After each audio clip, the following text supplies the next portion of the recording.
Hello and welcome to the first ever DTF podcast that is recorded after we did a live broadcast. We are back from Greenville.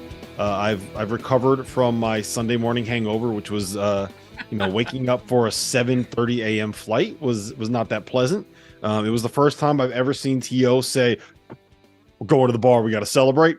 So I figured it was something that had to be done. If you haven't figured it out yet, my name is Rob Dauster. I have here Terrence Oglesby. I have here John Fanta, and we just had one of the more memorable weekends I think I've ever had covering college basketball. Gentlemen, we're going to do a reset for all of the Big Six power conferences. But before we do, I just want to talk a little bit about that weekend we just had, because that was Fanta. That was a lot of fun in Greenville. You know, T.O. knows about Greenville. I didn't know anything about Greenville. That was a blast.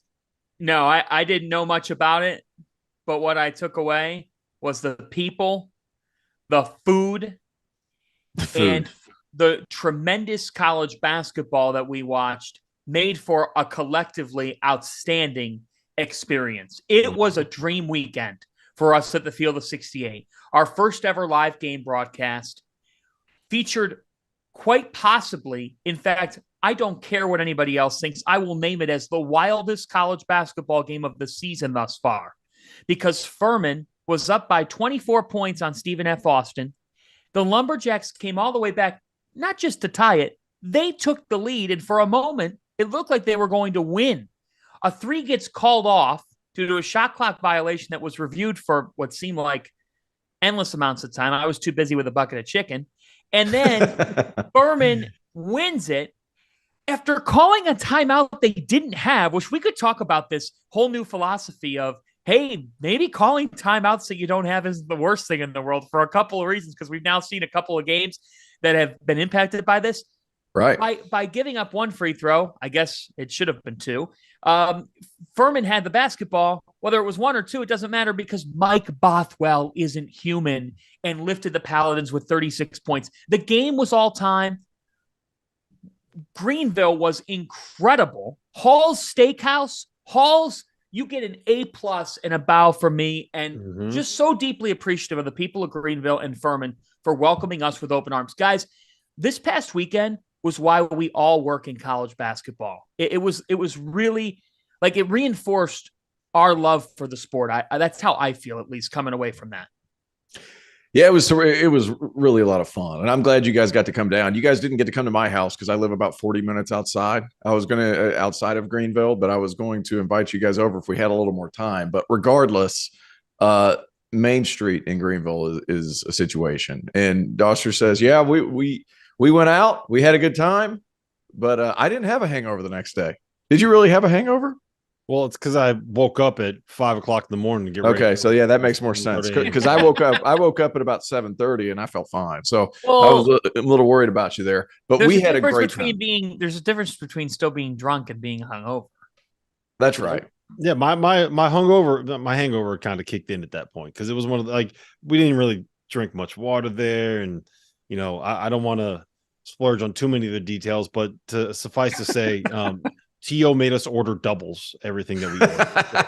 Hey, only 3 doubles. And then I was done. And then we watched the Arizona game, which was awesome too. Yep. And there's a lot of great spots in Greenville. And I'm so happy that you guys got to come and check it out.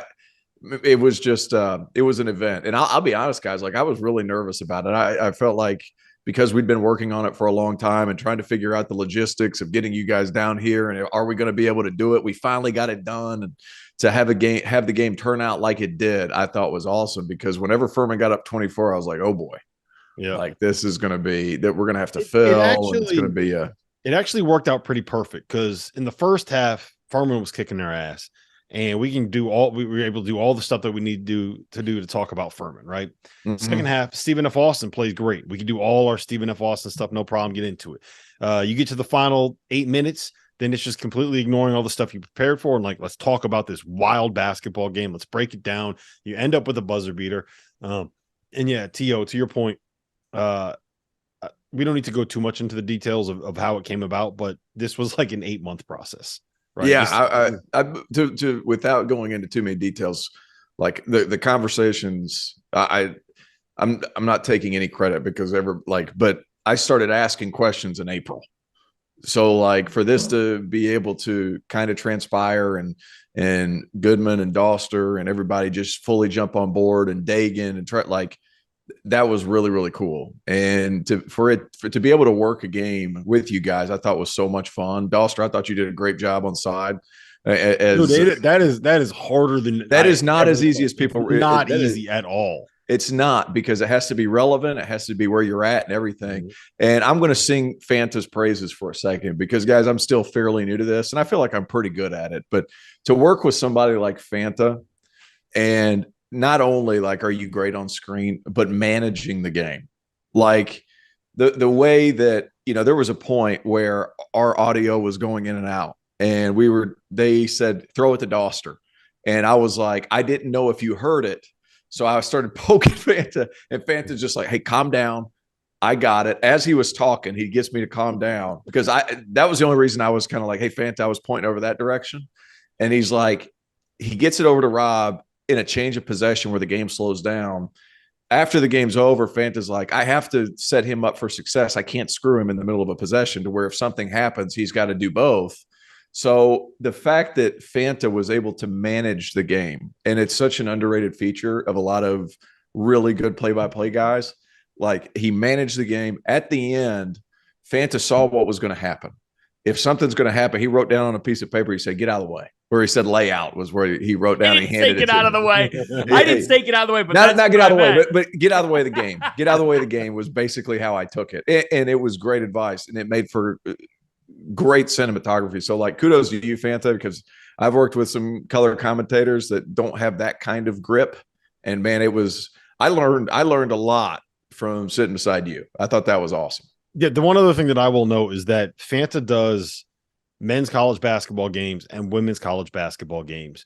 And in the middle of doing like all of the Big East and Big Ten stuff that he does, he comes down to Furman-Stephen F. Austin, and like we go and meet with Kyle Keller, and he's the one sitting there leading the interview, being like, Kyle, so your ninth man has been playing this many minutes, and he sprained his ankle 2 weeks ago when he had 18 points, blah, blah, blah, blah, blah. So tell me about it. I'm just like, how the hell do you know who these guys are?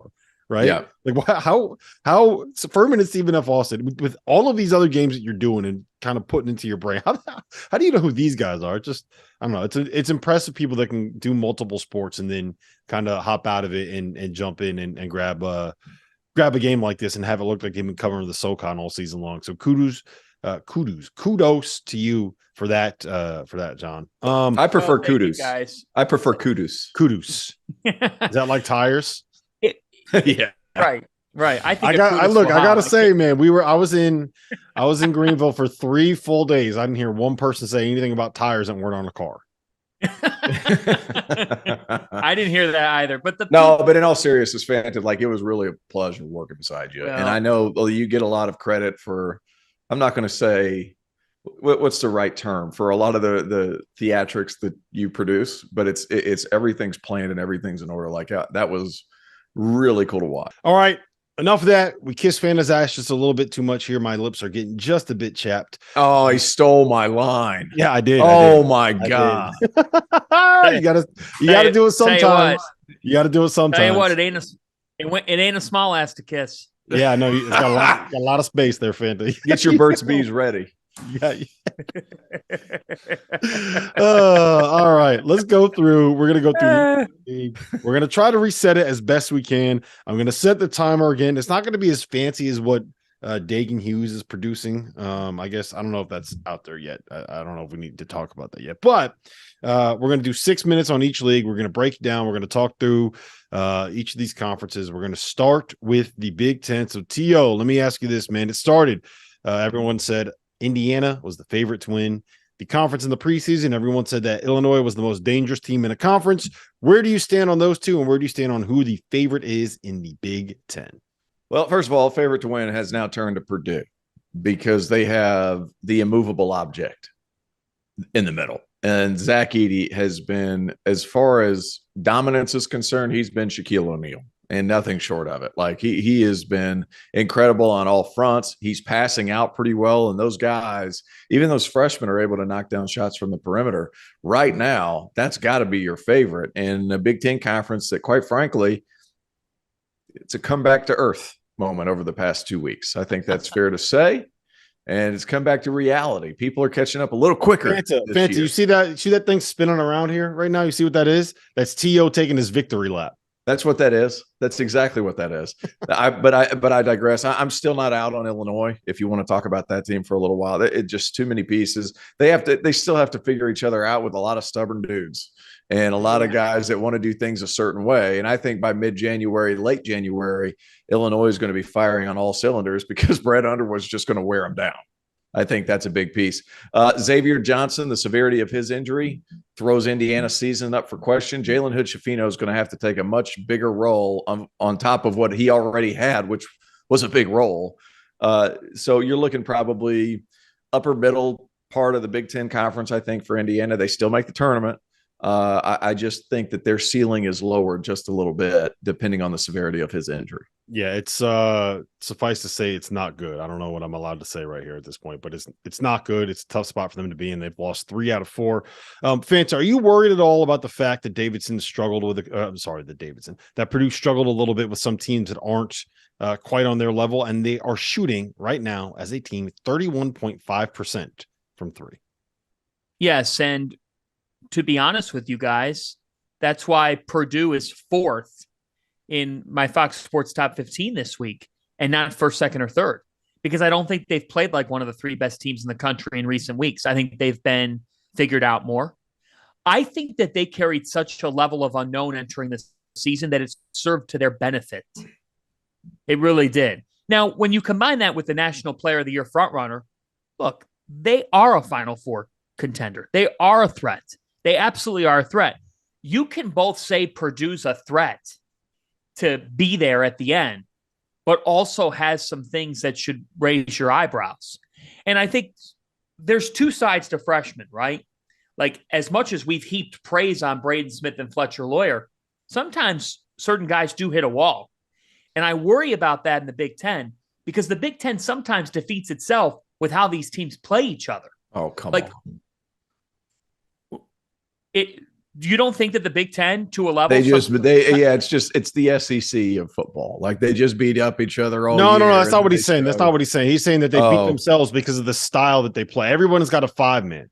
It's the only basketball league in the world where everybody has a big, slow-footed 5-man. You kind of need that, right? Yeah, and part of it is when that's all you see for then 2.5 months, it's very difficult to adjust when you get to March Madness. That's a good point. That's a good point. Well done. I love that T.O. was so quick to just completely. I'll jump on my own sword. I'll jump on my own sword if I'm wrong. So I'll tell you this. Let me tell you something. Wait a minute. I do have a contender though. I'm being contrarian today. Okay. I like that. Guys, a team that knows who they are and isn't relying on one part, and I like the way that they've grown, is Wisconsin. Wisconsin is 9-2. They are 2-0 in the Big Ten. They have had unexpected sources of offense. They have 4 scores of double figures of top 20 KenPom defense. Mm-hmm. They are going to be a very, very tough team to play throughout the year. And it would not surprise me if we turn the calendar to February and Wisconsin was a game out or in 3rd place, hanging around, because Chucky Hepburn's increased his role.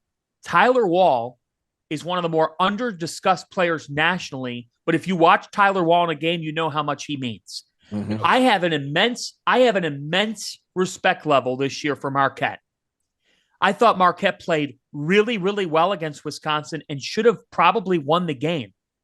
Wisconsin had a killer mentality and beat them in Milwaukee in a game that I've seen Wisconsin lose before. I am higher on the Badgers than I ever thought I would be. That team. I am too. They have multiple guys that can beat you, and they have multiple ways that they can beat you. If they want to play Tyler Wall at the 5, they can play Tyler Wall at the 5. I'm still in on Illinois ceiling, like you mentioned, T.O. The one other team that I do want to throw out there is Penn State. I'm kind of in on Penn State. I'm kind of in on this idea that they never turn the ball over. They hit basically everything that they shoot, and they have the most unique player in the country in Jalen Pickett. So I'm in on them. All right, let's do this because I want to make sure that we get to like kind of midseason awards. Player of the year has got to be Zach Edey, right? Is there any argument you can make otherwise? No, there's no other argument. Coach of the year right now. It's got to be Painter. Yeah. I mean, conventional wisdom, yes, it has to be Painter, but I think Greg Gard, obviously deserves some consideration there. It's not even a question. Matt Painter's the national coach of the year right now. Yeah, I would agree with that, but just to throw an extra one in there. All right. I think it's time for us to get into the Big East Conference. Let's reset it here. Coming into the season, Fanta, you're the Big East guy. Coming into the season, everyone thought it was Villanova, and then everyone thought it was Creighton. And now it looks like it's UConn, then UConn. Where do you stand on the Big East Conference right now? Well, the league did not get off to as good of a start as it did last year and as good of a start as expected. I think we thought that this league could get 6 or 7 teams to the NCAA tournament. That being said, the Big East was 4th in KenPom last year. The Big East is 4th in KenPom this year. The same amount of Big East teams that were in the net top 100 last year are still there. The fact is this, the bottom is really bad. DePaul and Georgetown have been horrendous. But I would say this, UConn, for how great they've been, has saved the league because when you have a seat at the big boy table, meaning top 5 table, you've got relevance. You really do. Marquette has been huge for this league. Marquette was picked to finish 9th in the Big East, and they're currently 24th in the country. Shaka Smart is actually a sleeper coach of the year candidate. I mean, he really is. For me, guys, I still think there's a pathway to 5 NCAA tournament bids, if not 6. And here's why. Okay. The Pac-12 doesn't have a ton of depth. The Atlantic 10, which has stolen bids from a conference like the Big East, isn't going to do that this year. The Atlantic 10 hasn't lived up to the hype. Yep. It just hasn't. The ACC, Terrence, if it was 3 years ago, I'm telling you right now, I'd be sitting here saying the Big East is in danger of having only 3 bids or 4 bids. Mm-hmm. The ACC taking steps back has actually been the biggest help to the Big East. Yeah. Because the Big East middle versus the ACC middle, it used to not be a competition at all. At all. So for me, guys, UConn's a tournament team. Creighton needs to figure it out. I don't know what's going on there. They're the big question mark. Villanova is starting to come on. So Villanova and Creighton are my 2 variables. Marquette's a tournament team. Xavier's a tournament team. And St. John's is the other variable. St. John's is 11-1. What are they going to end up being?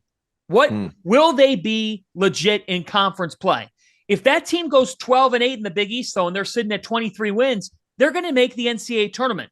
So because the programs that we thought would be at the top are actually not, I'm still not out of belief that Creighton could hear their name on Selection Sunday. I think all 3 of us would agree. If you had to bet Creighton will hear it versus they won't, I think Creighton will make it. To me, they still have the win over Arkansas. They still have the win over Texas Tech. None of their bad wins have been any worse than a quad 2 loss, or another bad loss have been worse than a quad 2 loss.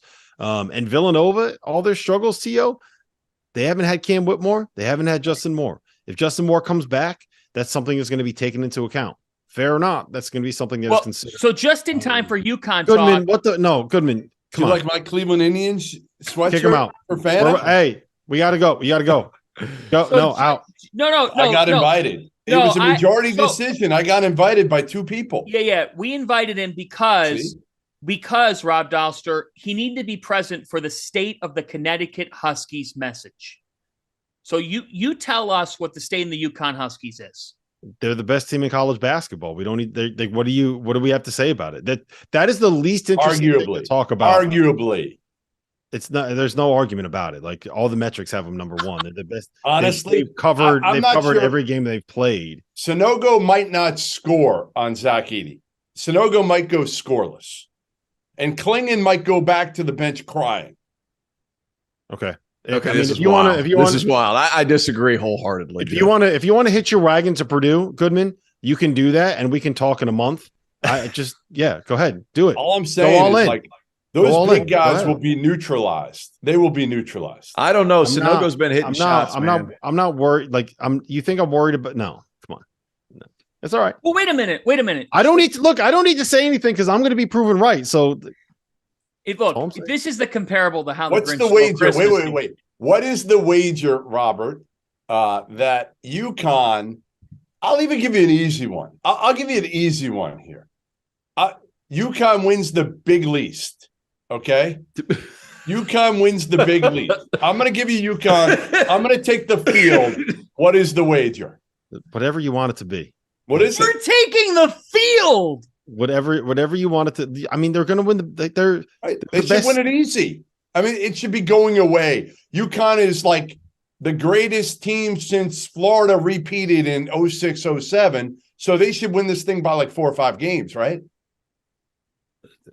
What are you just, you're trying to goad me? He's doing a first take. No, I'm saying like this UConn team with Adama Sanogo, who I still think my argument is and I know like this isn't like I'm turning back the clock, but Sanogo or Josh Boone? In terms of what? Like all I'm saying is like it's not like Adama Sanogo here is like the greatest player ever. We're turning him into like this elite level player while Zach Edey is out here eating children for lunch. Can we vote him now? like it's like Zach Edey and Sanogo, and like Klingon could be really good. I actually really you're trying you're trying to do something right now. I'm not exactly. I don't know what are you trying to do? Like just tell me what the end game is for you jumping on this so we can get it moving. I'm giving you UConn. I'm giving you an easy wager. This should be like this is like taking candy from a baby, Bobby. Do it, Rob. I'm giving you UConn. I'm taking the field in the big least. Villanova. I already said if that then what do you want to bet? You name it. I got it. How about I'll bet you this: if UConn wins the Big East, you get off the podcast so that we can finish recording and T.O. doesn't murder. I was invited on by 2 other people here. This is not you don't run this podcast. This is a 3-man pod, and you got outvoted. No, Jeff, you got invited to the podcast before shit hit the fan. The cap flew off his head about 25 minutes ago. His laptop is currently fried. Oh no. Do you think Rob, we got him at a bad time right now? Not a good time. I told him to buy a new laptop 3 weeks ago. If only you would have listened to Goodman. I mean, come on. Use the credit card and buy a new laptop today. That's my Christmas present to you, Bobby. Yeah. How about this? How about you make your Christmas present be you get off the Zoom? Listen, until the 2 other people who have voices, who have votes in the DTF pod also boot me, I'm going to stick around a little bit longer. Jeff, I enjoy their company. We had fun earlier. We're going to have fun later. So, are you joining us later? Are you joining us on After Dark? Maybe. I might, just to annoy Bobby. I might. We have shit to do. Like, boot him, Fanta, get him out of here. All right, Jeff. We've already been on here for an hour. Maybe Boot him. We'll see you tonight. See you, boys. And on After Dark, but it's time for you to go. All right. It's kind of like at the Christmas gathering. Get that wager, Fanta. Fanta, figure out what the wager is. I think a night out in Houston, like the loser's got to pay for the other's drinks the entire night. The loser might have to go round and round again, like Dauster did. We won't go specifics, but round and round. Oh my God! You might have to do that again. Get out. Go. I think he's gonna kill somebody right now. Go. Dauster's. Go. That was like Cousin Eddie in National Anthem. That's exactly what that was. That's such a good comparison. We are so sorry. Right. He was invited to the party before everything went wrong. So let's get back to the Big East. The Big Least. Well, Rob, I do want to know from you, how many teams is the Big East going to get into the NCAA tournament? So I think 6 is the number that I think is like what's possible, right? I don't know if they're going to get it. I would say it most likely is 5, but UConn's in the dance. I think Marquette's going to get in the dance. I think Xavier's going to get in the dance. I think Providence and St. John's both have a shot. And I think that Villanova and Creighton are both good enough to figure things out and get there. Wow. CTO doesn't think that. Yeah. So I think there's a legitimate shot for 5. I think just because there's some, Seton Hall, I don't think is there. Butler, I don't think is there. Villanova 6 and 5. We'll see how that kind of turns out. I think there's one kind of laying in the weeds, guys. And I hate to even jump on this one, but like Providence has got pieces. And if there's one guy that can put those pieces together, it's Ed Cooley. Yep. And he proved it all last year. And the pieces, in theory, those pieces fit. Now, their non-conference, it was what it was. It wasn't great. Now, all of that being said, they have won 4 in a row. They're heading into conference play. It could be a team that by time all is said and done, go 12-8, 13-7 in the league, just because of how you keep them close at the end of the game, especially home games. Like, it could be a team to be reckoned with. That's a tough out for anybody. So I think 5 is more reasonable for the Big East, just because in the non-conference it didn't do as well as it typically has in the past or last season. But I think 5 would be reasonable. I'm sorry to butt in here, but I'm just going to be brief. Like, I know that the league didn't get off to as good of a start by any means, and the non-conference performance is not up to par. Having said this, the fact, like, the Big East doesn't have 14, 15, 16 teams. They don't have that many teams. Now, no conference is the Big 12, which only has 10 right now and still gets like 7 or 8. But like in an 11-team league that includes Georgetown and DePaul, if you get 5 in, that's not a bad year. That's a good year. I think last year was an incredible year. But I'm just saying it for how crappy some of the talk is, that Big Least. I think it's only that because that's such a funny name. I don't know why I thought that was so funny. That's just. But you can't do the same. We can't make this argument, Fanta. We can't make this argument. And then the ACC, you turn around and be like, look how bad it is because Louisville and Florida State and all that stuff. Can't make that same argument. The ACC has more teams. That's true. But if you do it per, however many, was it 5 out of 11? What would that be? Slightly less than 50%. So 7 out of 15 would be fine in the ACC for you? Because it's kind of the same theory. I haven't ripped apart the ACC. No, you haven't. But I'm speaking in generalities here. Like, I feel like it still catches a lot of. What I would say is that there's more bad teams at the bottom of the Big East than there are at the bottom of the ACC than there are at the bottom of the Big East. Specifically, Louisville and Florida State, who you normally expect to be good, are now like worse than the teams you would normally expect to be really bad. Hold on, but at the same time, everybody knew Louisville was going to suck. It just a matter of their degree of suck. Yeah, but while all that's happening, North Carolina, the preseason number 1, also isn't living up to expectations. I don't think they're like they're arguing 8-4 and they're going to figure it out. Yeah, we're going to go ahead and slide to the ACC right now. No, yeah, but hold on. So we're arguing about whether or not, like, who is less impressive, the Big East or the ACC. Like, they're both going to be fine at the end of the day. The ACC is going to get 5 teams in. The Big East is going to get 5 teams in. It's probably better to get 5 in an 11-team league than it is to get 5 in a 15-team league. But at the end of the day, like, they're both fine. There's the difference between the top and the bottom of the ACC, I think, is bigger just because there's more nothing at the bottom of the ACC this year than there is the Big East. Real quick. Coach of the year in the Big East before we move? Got to be Hurley? Yeah, not even a question. It's not even a question, Dan Hurley. All right, and then who's your player of the year in the Big East right now? This one's kind of tough. Go ahead, Fanta. It's a no-go? I think it might be a no-go. I'm Mr. Contrarian, right? Mm-hmm. There's not a player. Like, I don't think he'll win player of the year. I want to be very clear. I don't think he'll win Big East player of the year. But if I was starting a team and I could pick one Big East player, I'm picking Andre Jackson. And you can have everybody else. He could be the best glue guy in the country. Well, he's more than that. No, he absolutely is. But I mean, his explosiveness combined with leadership is something that you do not make. There's a lot of spark guys on a team. They add a spark. They make this play that makes you say, wow.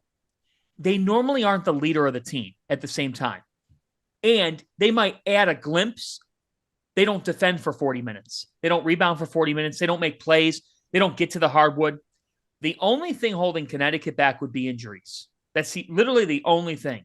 But the thing that they also have the depth to withstand it. Like Samson Johnson hasn't played all year. He started the first game of the season. I agree, but Jackson is indispensable. They can ill afford to lose him. He does everything for that team. Yeah, he's the best defender in college basketball. One thing I will say is this. Spot, Souley Boom has been awesome. Yeah. He hasn't been really kind of good. He has been awesome. Right at 18 a game, 4-4. Like that is good. The UTEP transfer, like if he stays around next year, Bryce Hopkins. Yeah, but why would he leave? Like Adama Sanogo is going to win it. He's the leading rebounder and the leading scorer on the team that's going to run away and win he's going to win it. Whether or not we think he's the best player in the league is a different conversation.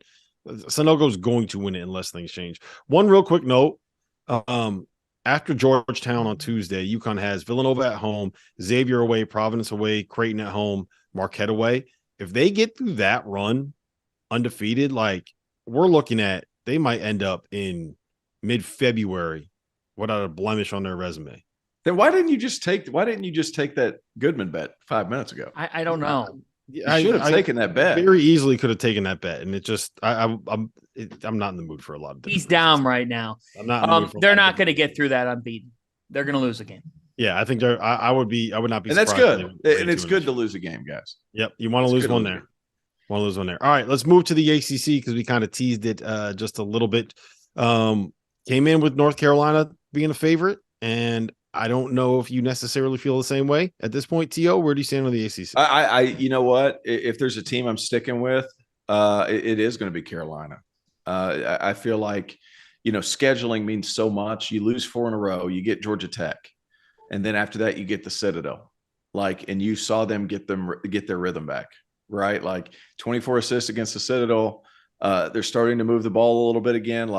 There's progress there. I feel like North Carolina still is good. They're not Final Four good. I don't want to get that confused.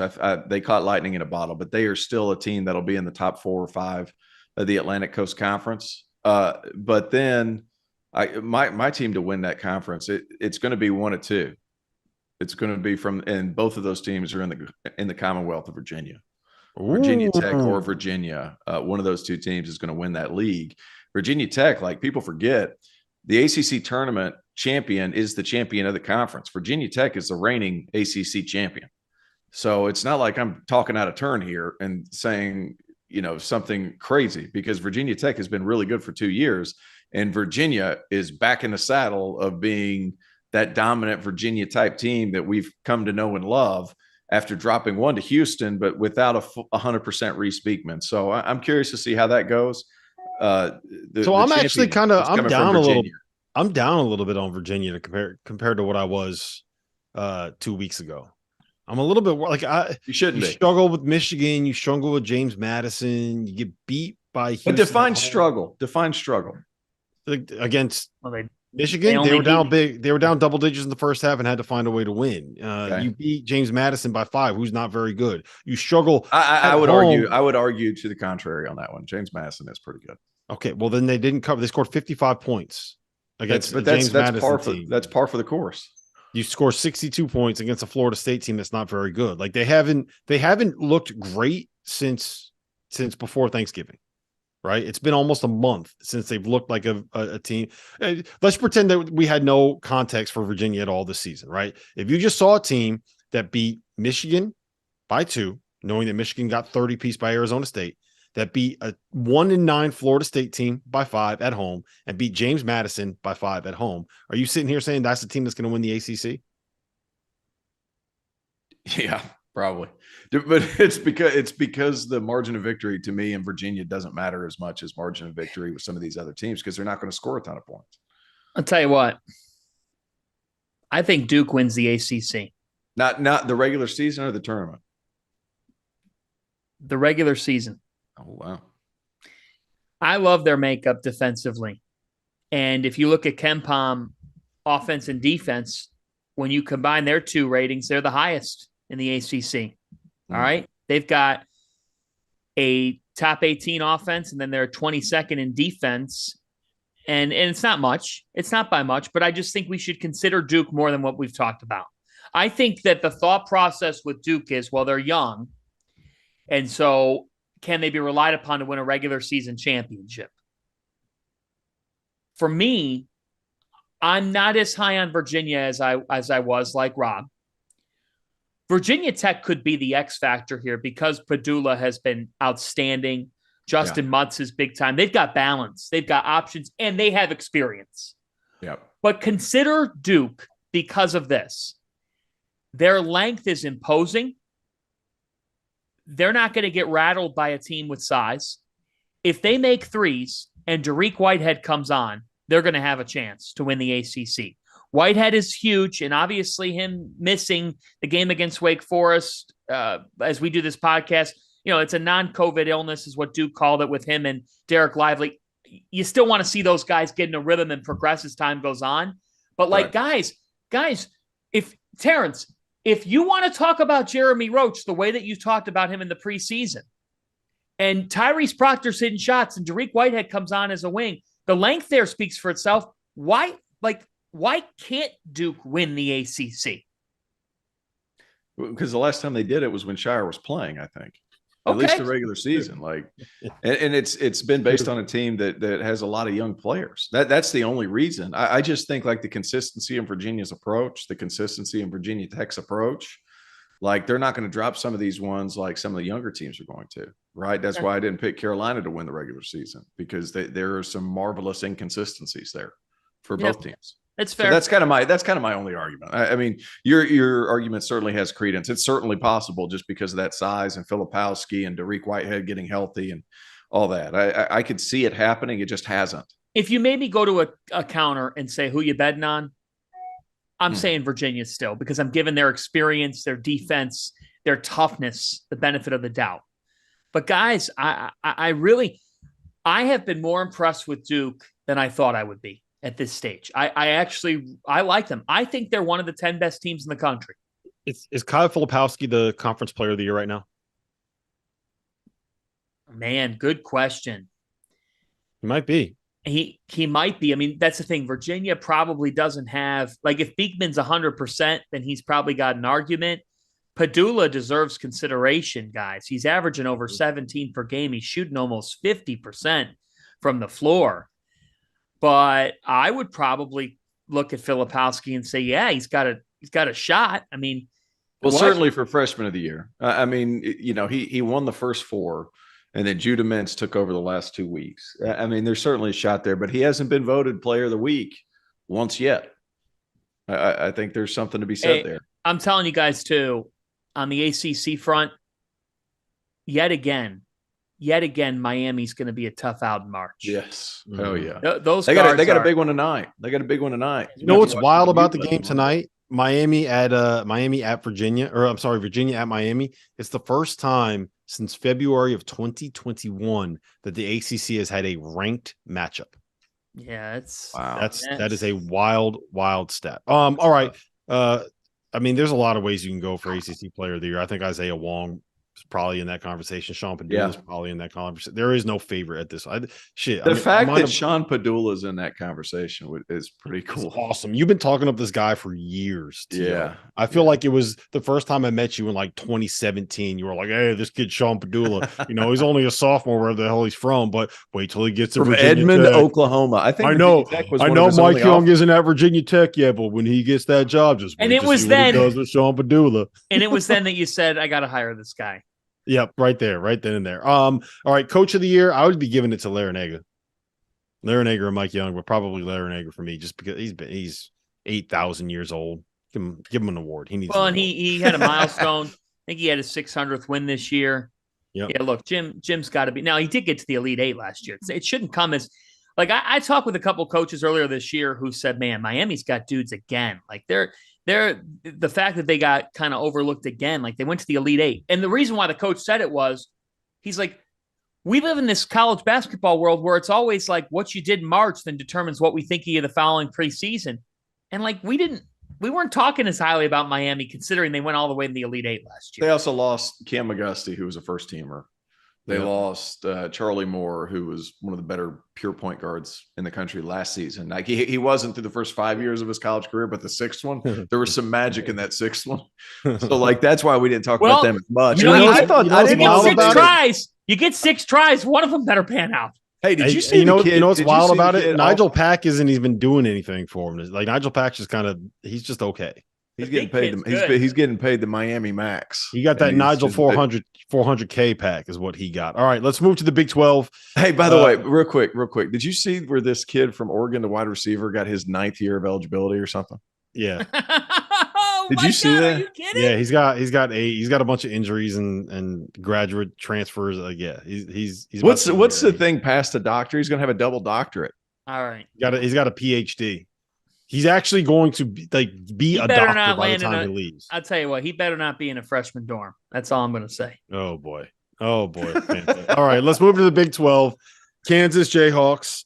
Yes. Look like they are once again running away with this thing. I don't know if we've had a chance to talk about it yet, but after seeing what they did to Missouri, after seeing what they did to Indiana, after seeing the way that KJ Adams has emerged, not only am I saying that I think that they're the favorite to win this conference, not only am I saying that I think that they are a team that can that can make some noise. I think there's real repeat possibility with this group. Yeah. Fanta.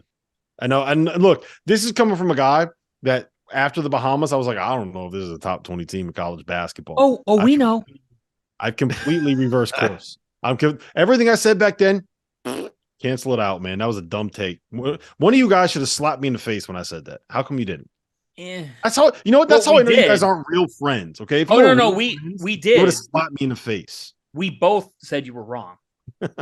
It's one of the few times we've ever agreed on something. But so here's the thing. Is it just me, or is Baylor not as good as we thought they would be?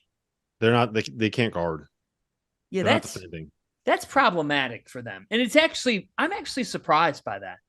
I thought for sure that they'd be right there again. I thought last year they still might be, for the record. It's Keontae George. He's special. He is, but he's also the reason they're not guarding. Okay, so then what's happening is you're sacrificing the team for an individual.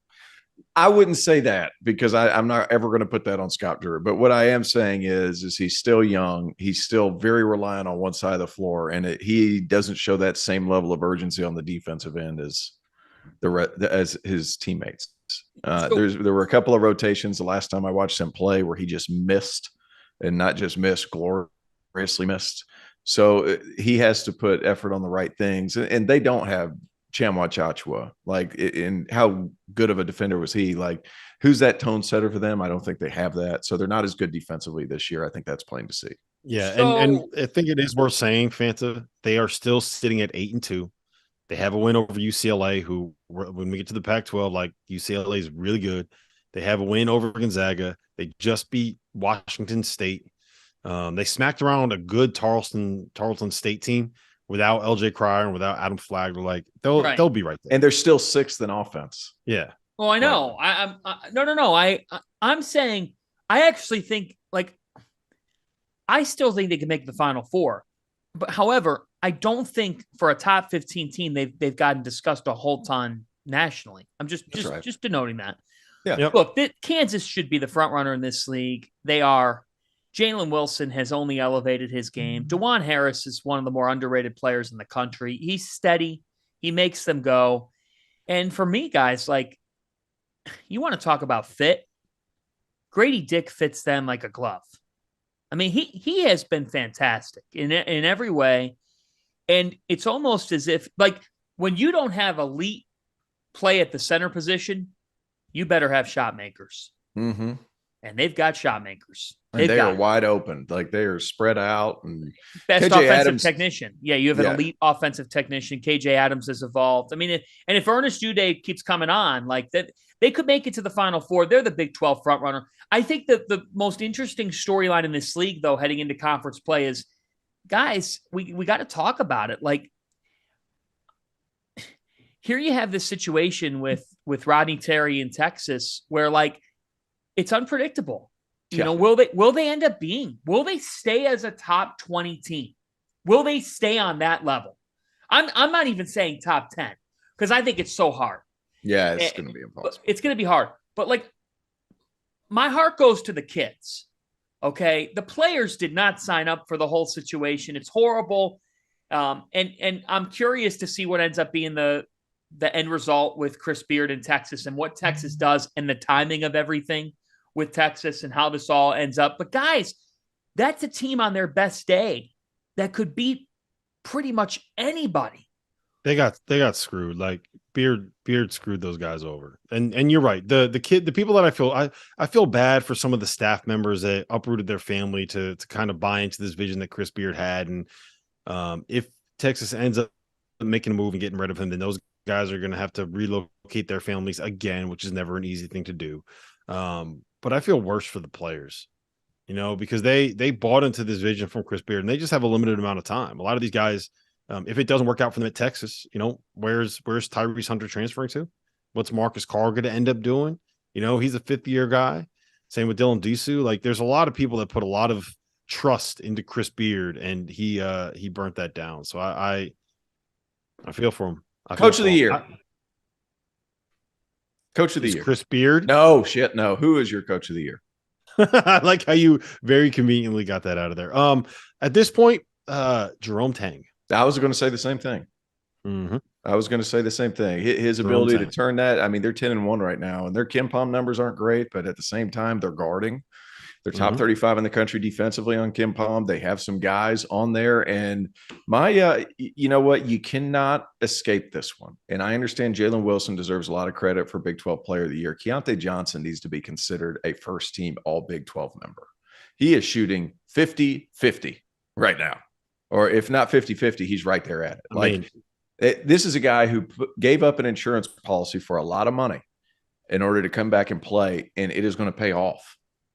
Because he has been lights out, shooting the basketball, being a go-to guy. Marquise Noel, he's another really good player. Naquan Tomlin's been as good as what a lot of people thought, including myself. Victory lap. Here it is.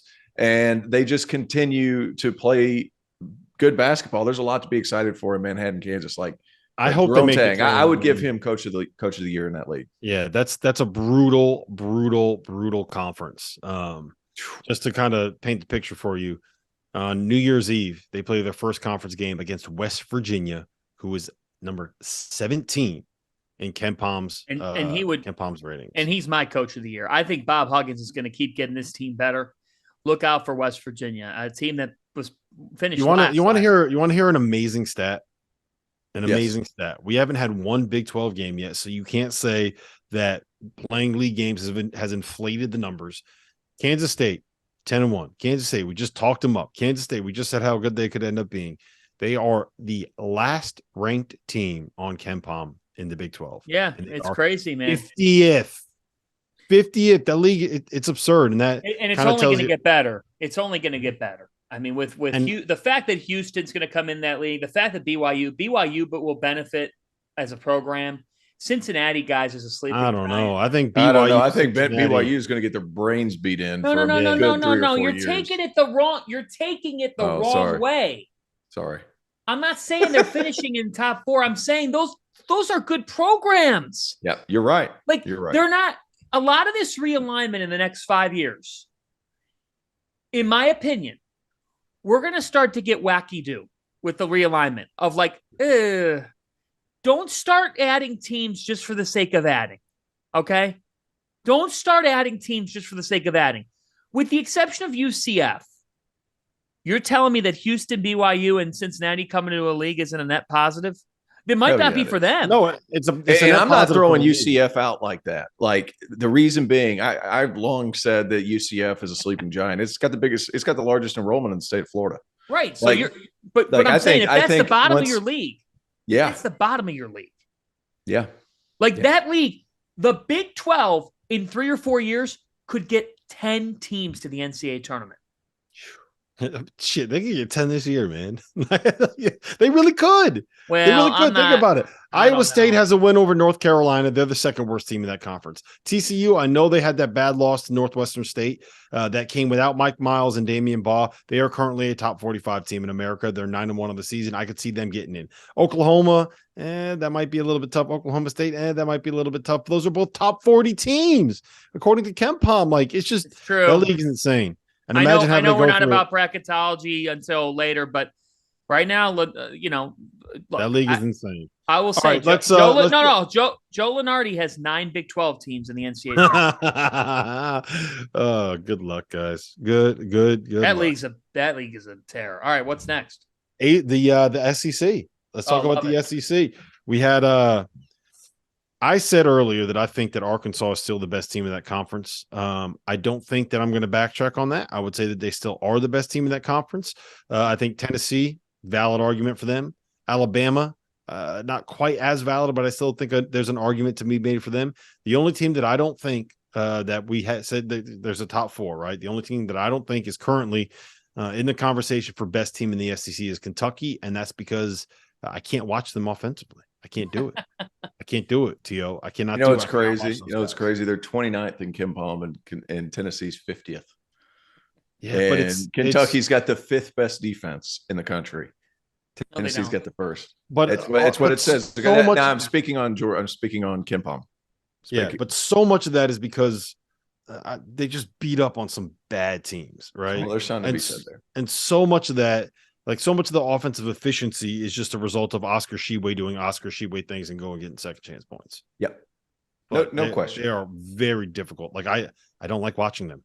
I do not like watching them play. Is that bad? No, it's not bad. It's not bad. It is what it is. If I had to pick a team to win it, I think Alabama and Arkansas are right in the mix. And I feel like Tennessee, man, they're just so big and physical. They're just going to beat the hell out of you and make it ugly. So I think it's those 3 teams. I think we had the top tier in the right place. We had that order messed up a little bit. Alabama should be in the top 3 and Kentucky should be 4th. Mm-hmm. I still feel like we're that way. Surprise team though, Mississippi State. My main man Tolu Smith out here doing work, son. Mm-hmm. Like he is as good as advertised. And coach of the year, as far as I'm concerned, is Chris Jans. Yeah. Absolutely. To be able to put a hodgepodge of guys together and have those guys at 11-0 right now, projected to be 10-8 in conference. That's 21 wins in year 1 in Starkville, Mississippi. Pretty good. We're saying that, just for the record, we're saying that they're about to play Drake right now. They're tipping off in about 30 minutes. So if they lose that T.O.'s not dumb. He just got this done. We got this done a little bit late. One thing I will say about Mississippi State, we're going to learn a whole hell of a lot about them at the very start of conference play. Because their first 2 games, Alabama at home, and then they head on up to Knoxville to take on Tennessee. Fanta, let me ask you this. Brandon Miller, hands down SEC Player of the Year at this point? He's my favorite player in the country. Yeah.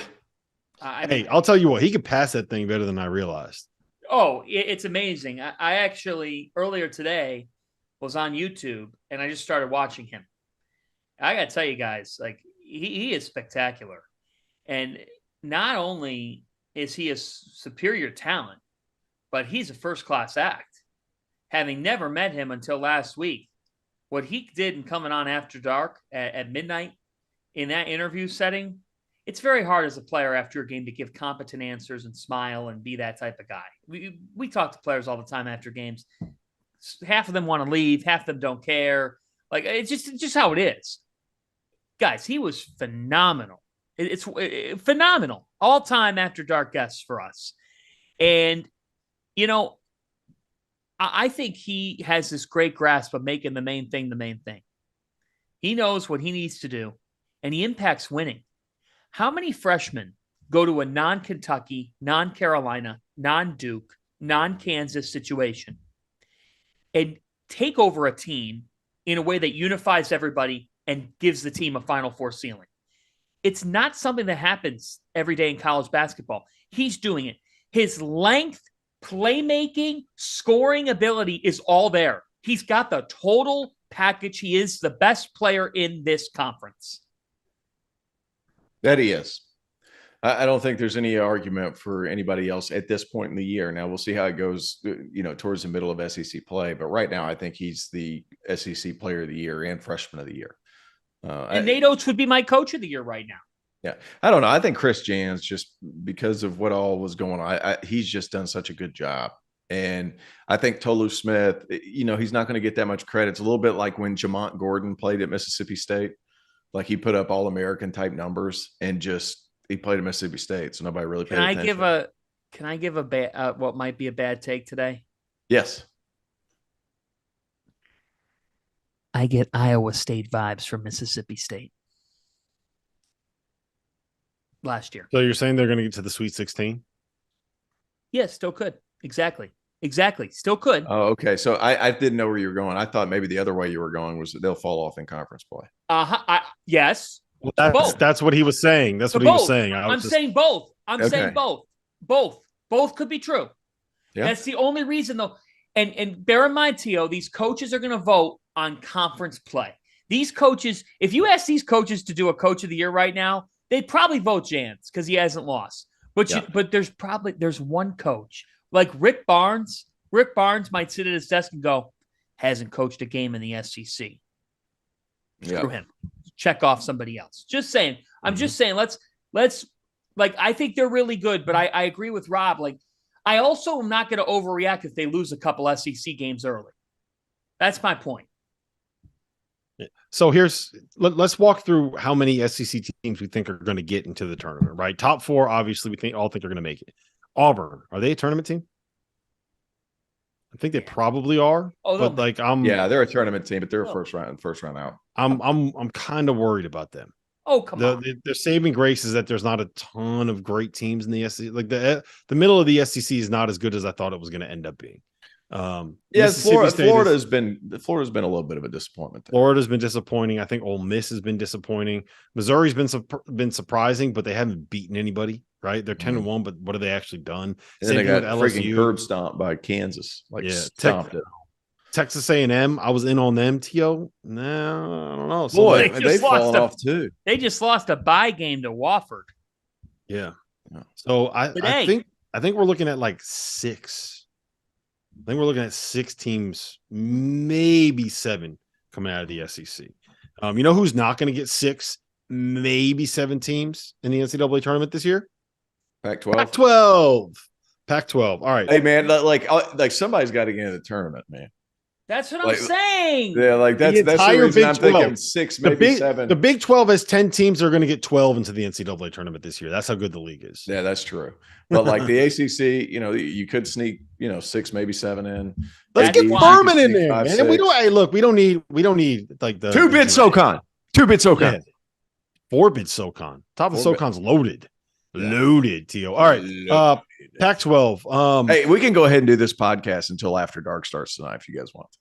No, I don't want to, which is why I want to get the hell out of there. That was great. That seems like it happened a day ago. Go ahead with the Pac-12. UCLA loaded. I've had the timer going, right? I've had the timer going. But people just don't stop with the talking. UCLA loaded, Arizona loaded. I don't know how much we need to talk about those 2 teams individually because we talk about them quite a bit on this channel, but the one I'm interested in is Arizona State. How do you guys feel about this Arizona State team? Well, I mean, I think you got to give Bobby Hurley Pac-12 Coach of the Year today. Yes. Because he entered the year. There were situations in the Pac-12 entering the season that you identify clearly as this guy's got to win this season or he's probably going to lose his job. And we don't need to go through them too much, but like, look at what Stanford is. Look at what Washington State is. Those are guys that are fighting. And frankly, there's going to be some changes made in the Pac-12 because they're just not doing enough. Yes. At Arizona State, the pressure was on and there was a total question mark next to them. But Bobby Hurley's showing the benefit of the transfer portal. The Cambridge brothers have been fantastic. Frankie Collins coming over from Michigan has really helped them. Guys, they've got guard play. They've got guys that can distribute the basketball, make things happen. And they're a team that when you look at what they have put together, that win over Michigan really catapulted their confidence. They caught Michigan at a perfect time. But guys, they're defending. They're playing the way that Bobby wants them to play. They dig in defensively. It's not always pretty. They're not the most glamorous team in the world, but they're not going to be. They've gotten back to the philosophy that they were at 3-4 years ago when they were making the NCAA tournament. And guys, like, this is a really harsh business. Guys get fired and removed from their job. It happens all the time. So I think Bobby did a remarkable job this season. And to me, They absolutely are a tournament team, and they're a team that could make noise because they've got some options. They have real depth. They really do, and they're guarding. I think that's the biggest thing. Credit to Bobby Hurley for one thing, and this is a Bobby Hurley coach team that was one of the fastest in the country year in and year out. They are slowing it down a little bit to where they are now 202 in adjusted tempo. That hasn't always been the case. So they've slowed it down. They're guarding. Obviously, the transfer portal additions really help, but they're second in the country guarding inside the arc. Like, that's not easy. And if they are able to squeak out a win against Arizona at home or something like that, crazier things have happened. There's no doubt that this is a tournament team. They got 9 guys. They got 9 guys playing 16 minutes or more. That's right. So look, isn't it ironic how the Hurley brothers coach? Mm-hmm. Yeah. There's a similar thread there, but the Cambridges have been great. And look, it's come without Marcus Bagley. Yeah. Yeah. He's only played twice. Yeah. It's because Goodman has been checking his Twitter the entire time. True. He said that to Bobby too. But the nice thing about this team, like Rob and T.O., they don't have this 18 point per game guy. Right. Which is a blessing and a curse. It's a blessing and a curse. But because they defend, they're able to hold through. They are legit. They give you a chance. It gives you a chance. They are what we thought Oregon would be in this league. Oregon's been the biggest disappointment. No, Cal's been the biggest disappointment. No, they're not, because you'd have to. How you'd have to believe. You got to win a game, Fanta. They're almost to their entire non-conference, and they haven't won a game. Well, you know what? That administration needs to look themselves in the mirror too, because Cal is not operating like a Pac-12 program. There is a lot of truth to that as well. Utah, USC. Can any of them make the dance? I saw Southern Cal play in Battle for Atlantis. They did not look like a tournament team. Utah, they beat up on Arizona earlier this year. Was that just a result of playing at altitude, playing at home? I think that has a lot to do with it, yes. Well, they got a lot of experience. I mean, Utah had pretty much everybody come back, and I think they're well coached. So for me, like that, they've got a shot. Utah has a shot. Tough place to go and win. They could find themselves right around that conversation to make it, and they could. The Pac-12 could get 5 teams. It's probably going to be 4. Yeah. But I think Utah's going to find their way in to the tournament. I like the Utes. Yeah, and I'm gonna take back what I said. And one reason only, Brennan Carlson is a tough cover for anybody they play. He's really good at the 5 position, at over 7 feet tall. He shoots the ball extraordinarily well. And they've got Gabe Madsen and Raleigh Worcester, big, strong, physical dudes that are going to they're old. They're going to take care of the ball. They're going to give them a shot to win. Real quick, UCLA, Arizona, both of them national title threats or no? Oh, yeah. Absolutely. 100%. Both of them. All right, how about this? And we can end it on this. Player of the year. Are you going Jaime Jaquez? Are you going Umar Ballo? Are you going Azulis Tubelis? Are you going with someone on air? Going with Tubelis? Yep. Yeah, he's been exceptional. Averaging 20 and 8. He's got 2 games this year of 25 plus. Like, for a man that size, he's got a 30-point game as well.